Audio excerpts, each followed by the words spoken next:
Bonjour à tous, je suis Yannick Morin, conseiller en développement durable chez IA Groupe Financier.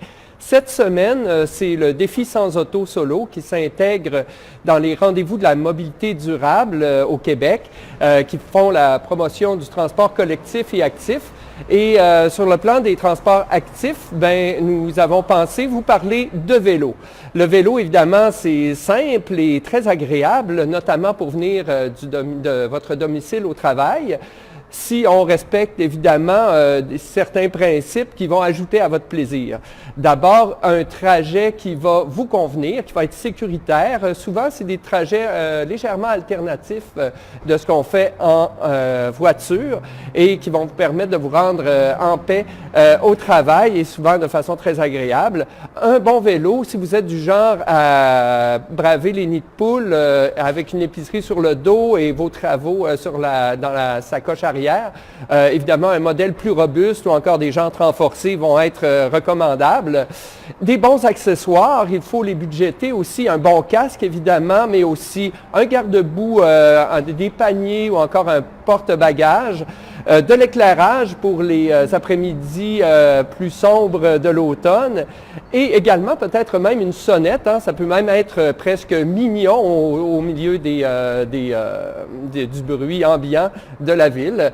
De l'équipement, des vêtements adéquats aussi. Pensez par exemple à des vêtements imperméables en cas de pluie, non seulement pour le haut mais aussi pour le bas.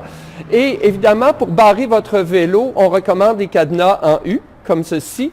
Vous pouvez même les laisser souvent, comme chez nous, chez IA, sur des supports à vélo. Donc, votre cadenas va passer la nuit à votre travail et vous le retrouvez le lendemain.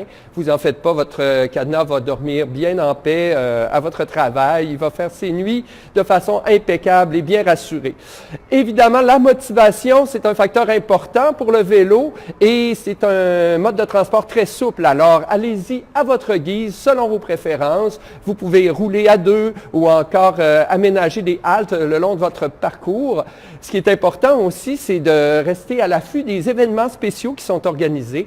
Par exemple, à Vancouver, il y a les semaines et les mois Bike to Work, ce qui a permis pendant 3 ans à nos employés de Vancouver de cumuler près de 6000 kilomètres.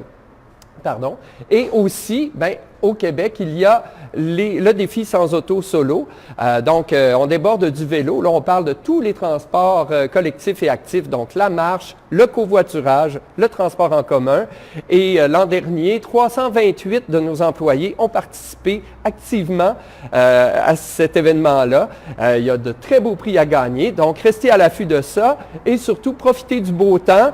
Et on vous souhaite d'utiliser les transports collectifs et actifs à l'année longue. Merci et à la prochaine capsule.